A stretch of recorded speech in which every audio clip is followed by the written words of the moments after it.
Welcome to Astounding Stories of Space and Time. I'm Mardell, reading Storm Over Warlock by Andre Norton. Chapter 13. He Who Dreams. The mist was not a quiet thing. It billowed and curled until it appeared to half conceal darker shadows, any one of which could be an enemy. Shann remained hunkered on the sand, every sense abnormally alert, watching the fog. He was still sure he could hear sounds which marked the progress of another. What other? One of the Warlockians tracking him to spy, or was there some prisoner like himself, lost out there in the murk? Could it be Thorvald? Now the sound had ceased. He was not even sure from what direction it had first come. Perhaps that other was listening now, as intent upon locating him. Shann ran his tongue over dry lips. The impulse to call out, to try and contact any fellow traveler here was strong. Only hard-learned caution kept him silent. He got to his hands and knees, uncertain as to his previous direction. Shann crept. Someone expecting a man walking erect might be suitably distracted by the arrival of a half-seen figure on all fours. He halted again to listen. He had been right. The sound of a very muffled footfall or footfalls carried to his ears. He was sure that the sound was louder, that the unknown was approaching. Shann stood, his hand close to his stunner. He was almost tempted to spray that beam blindly before him, hoping to hit the unseen by chance. A shadow, something more swift than a shadow. More than one of the tricks the curling fog played on the eyes, was moving with purpose and straight for him. Still, prudence restrained Shann from calling out. The figure grew clearer. A Terran, it could be Thorvald, but he remembered how they had last parted. Shann did not hurry to meet him. That shadow shape stretched out a long arm in a sweep, as if to pull aside some of the vapor concealing them from each other. Then Shann shivered, as if that fog had suddenly turned into the drive of frigid snow, for the mist did roll back, so that the two of them stood in an irregular clearing in its midst. And he did not front Thorvald.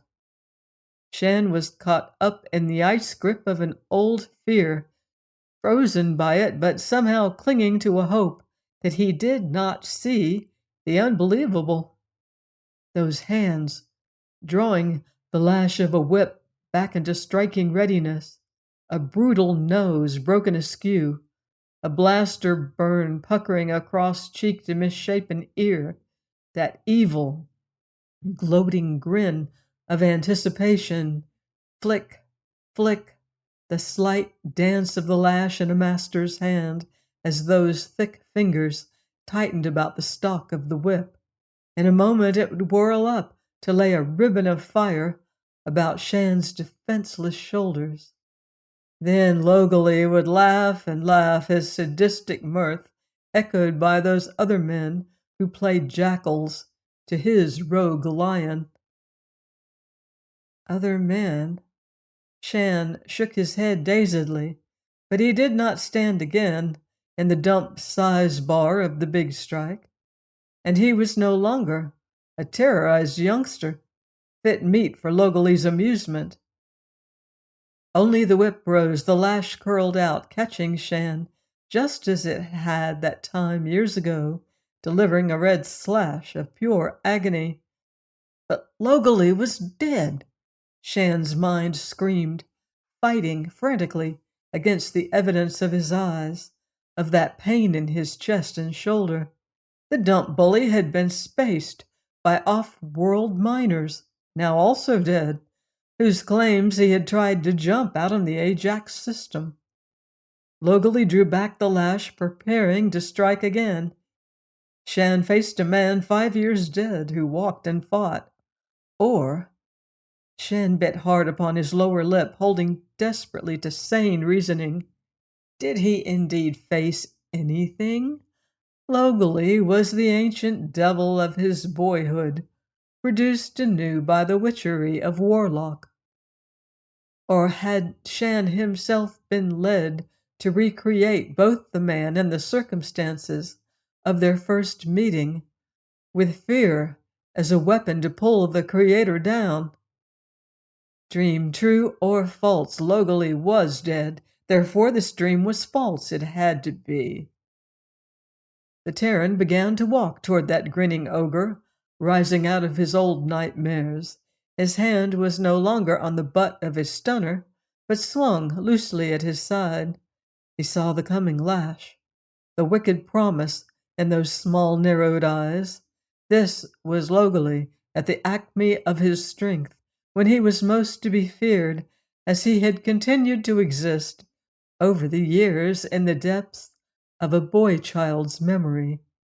But Logally was not alive. Only in a dream could he be.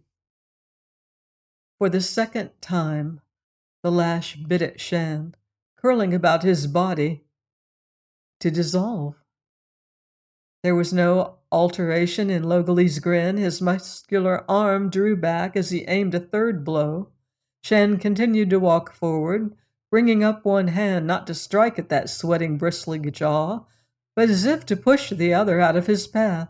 And in his mind he held one thought. This was not Logally. It could not be. 10 years had passed since they had met, and for 5 of those years Logally had been dead.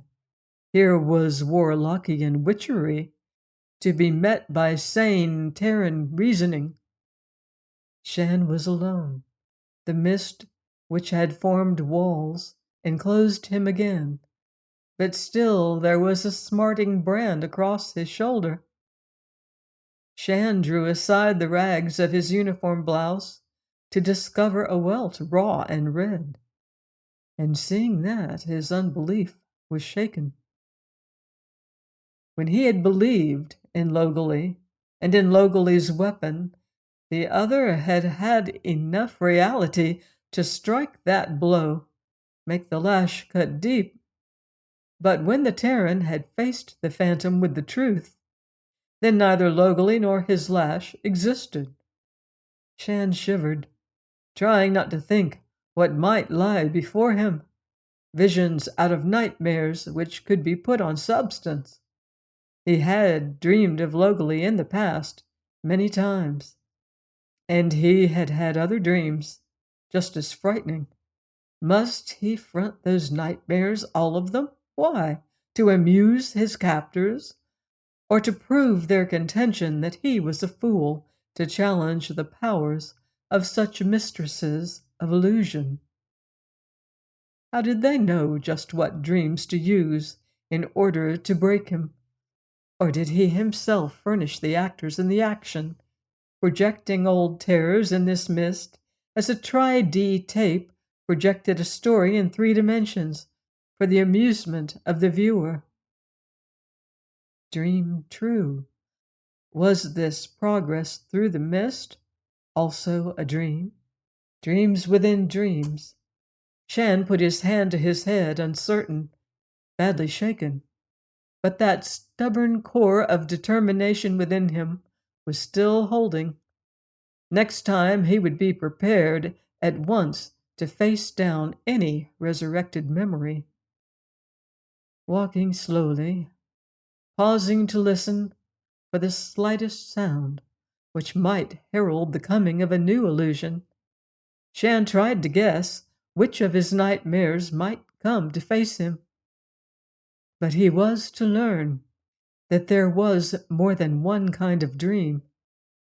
Steeled against old fears, he was met by another emotion altogether. There was a fluttering in the air, a little crooning cry which pulled at his heart.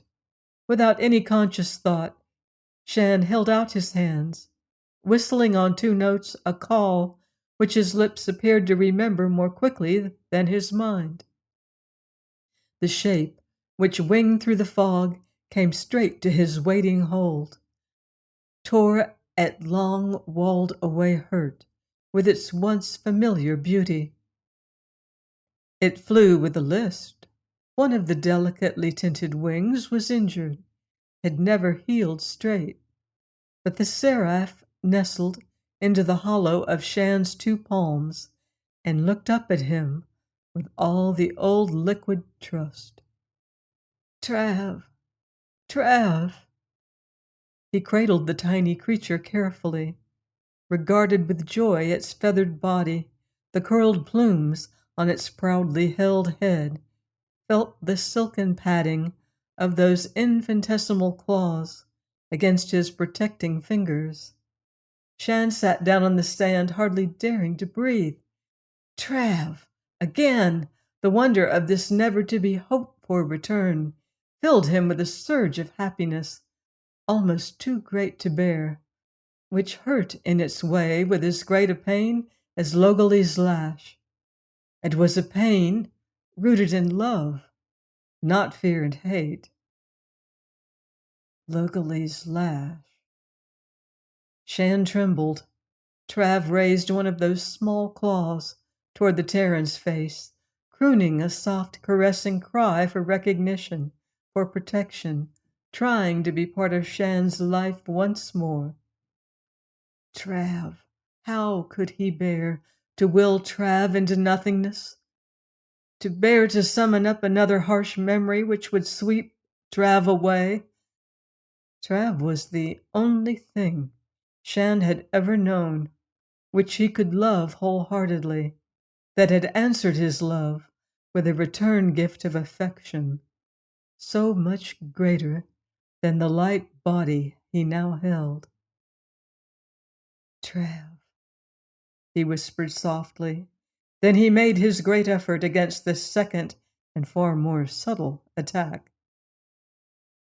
With the same agony which he had known years earlier, he resolutely summoned a bitter memory, sat nursing once more a broken thing which had died in pain he could not ease, aware himself of every moment of that pain. And what was worse, this time there clung that nagging little doubt. What if he had not forced the memory? Perhaps he could have taken Trav with him unhurt, alive, at least for a while. Shann covered his face with his now empty hands. To see a nightmare flicker out after facing squarely up to its terror, well, that was no great task. To give up a dream, which was part of a lost heaven, that cut cruelly deep. The Terran dragged himself to his feet, drained and weary, stumbling on. Was there no end to this aimless circling through a world of green smoke? He shambled ahead, moving his feet leadenly. How long had he been here? There was no division in time, just the unchanging light, which was a part of the fog through which he plodded. Then he heard more than any shuffle of foot across sand, any crooning of a long dead seraph, the rising and falling of a voice, a human voice, not quite singing or reciting, but something between the two. Shann paused, searching his memory, a memory which seemed bruised, for the proper answer to match that sound, but though he recalled scene after scene out of the years, that voice did not trigger any return from his past. He turned toward its source, dully determined to get over quickly the meeting which lay behind that signal. Only though he walked on and on, Shann did not appear any closer to the man behind the voice, nor was he able to make out separate words composing that chant, a chant broken now and then by pauses. so that the Terran grew aware of the distress of his fellow prisoner. For the impression that he sought, another captive came out of nowhere and grew as he cast wider and wider in his quest. Then he might have turned some invisible corner in the mist, for the chant broke out anew in stronger volume, and now he was able to distinguish the words he knew. Where blows the winds between the worlds and hang the suns in dark of space, where power is given man to use, let him do so well before the last accounting. The voice was hoarse, cracked, the words spaced with uneven catches of breath, as if they had been repeated many, many times to provide an anchor against madness, form a tie to reality. And hearing that note, Shann slowed his pace. This was out of no memory of his. He was sure of that. Blow the winds between the worlds and hang the suns in dark of... That harsh croak of voice was running down, as a clock runs down for lack of winding. Shann sped on, reacting to a plea which did not lay in the words themselves. Once more the mist curled back, provided him with an open space. A man sat on the sand, his fists buried deep in the smooth grains on either side of his body, his eyes set, red-rimmed, glazed, his body rocking back and forth in time to his labored chant. The dark of space. Thorvald! Shann skidded in the sand, went down on his knees. The manner of their last parting was forgotten as he took in the officer's condition. The other did not stop his swaying, but his head turned with a stiff jerk, the gray eyes making a visible effort to focus on Shann. Then some of the strain smoothed out of the gaunt features, and Thorvald laughed softly. Garth! Shann stiffened, but had no chance to protest that mistaken identification. As the other continued, So you made Class 1 status, boy. I always knew you could if you'd work for it. A couple of black marks on your record, sure, but those can be rubbed out, boy, when you're willing to try. Thorvald's always have been survey. My father would have been proud. Thorvald's voice flattened. His smile faded. There was a growing spark of some emotion in those gray eyes. Unexpectedly, he hurled himself forward, his hands clawing for Shann's throat. He bore the younger man down under him to the sand, where Lanti found himself fighting desperately for his life against a man who could only be mad. Shann used a trick, learned on the dumps, and his opponent doubled up with a gasp of agony to let the younger man break free. He planted a knee on the small of Thorvald's back, digging the officer into the sand, pinning down his arms in spite of the other's struggles. Regaining his own breath in gulps, Shann tried to appeal to some spark of reason in the other. Thorvald, this is Lanti! Lanti! His name echoed in the mist-walled void like an inhuman wail. Lanti, no, Throg! Lanti! Throg! Killed my brother! Sand puffed out with the breath which expelled that indictment, but Thorvald no longer fought, and Shann believed him close to collapse. Shann relaxed his hold, rolling the other man over. Thorvald obeyed his pull limply. Lying face upward, sand in his hair and eyebrows, crusting his slack lips, the younger man brushed the dirt away gently as the other opened his eyes to regard Shann with his old impersonal stare. You're alive, Thorvald stated bleakly. Garth's dead.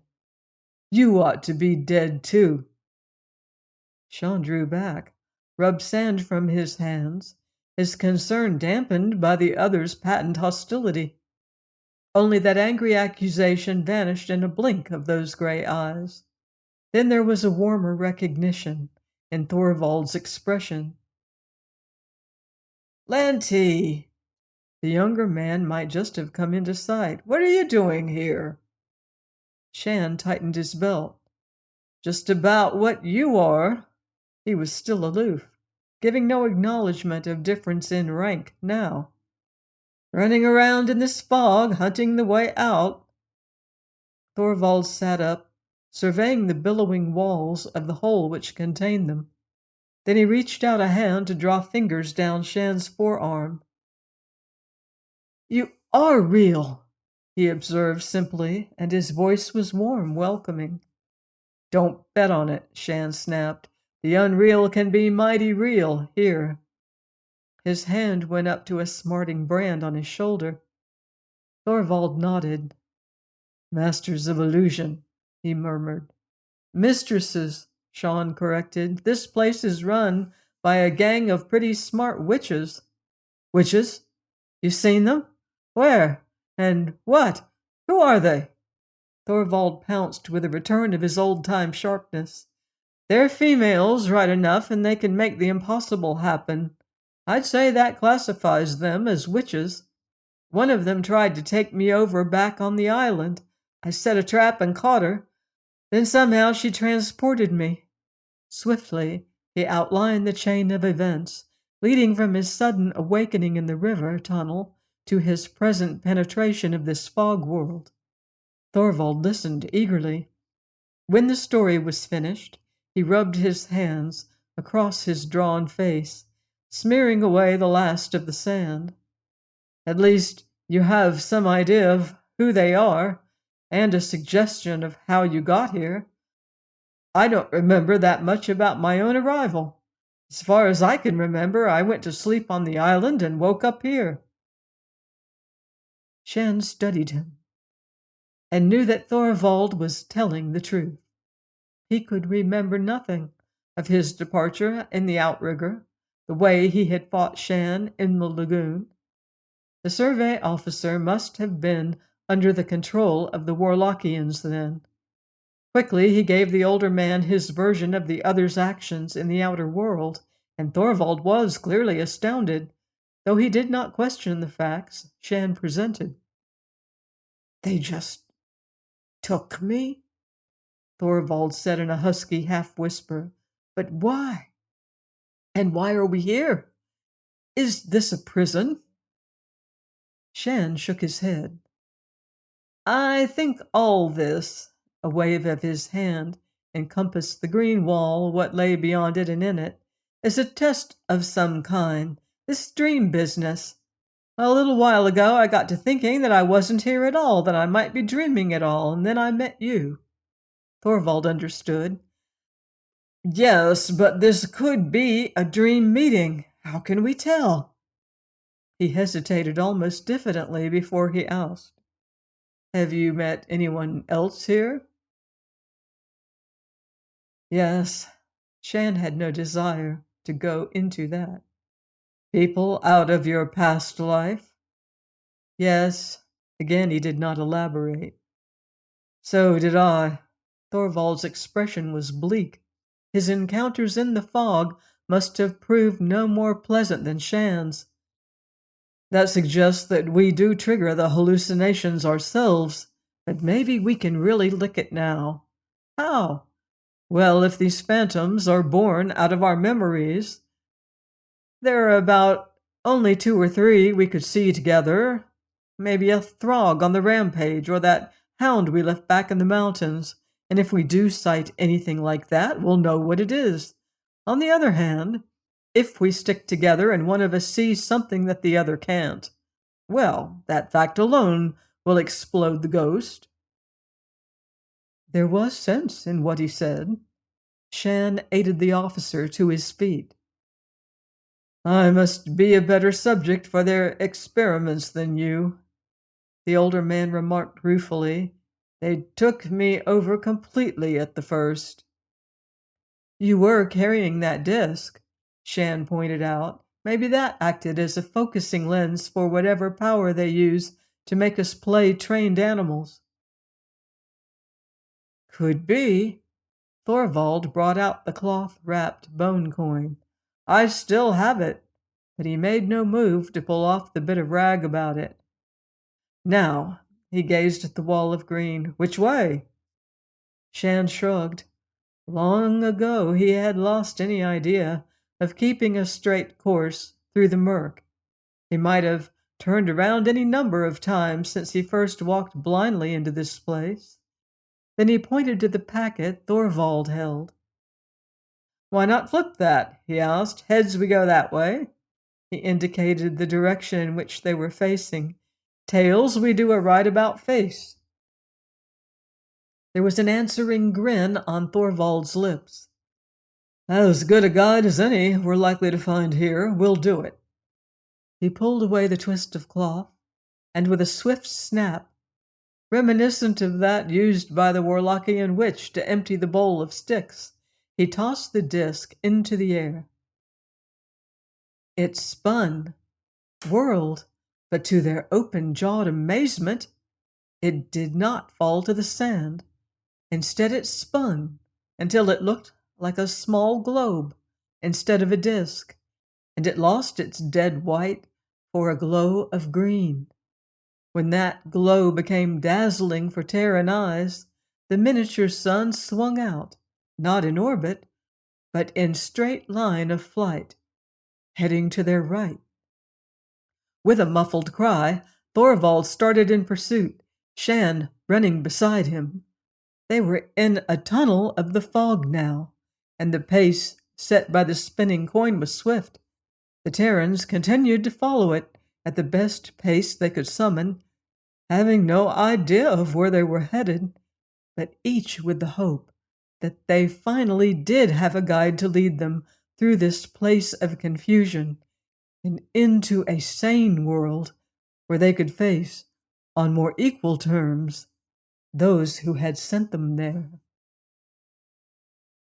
Please join me next time for another exciting chapter of Storm over Warlock by Andre Norton, here on Astounding Stories of Space and Time. Until then, watch the skies.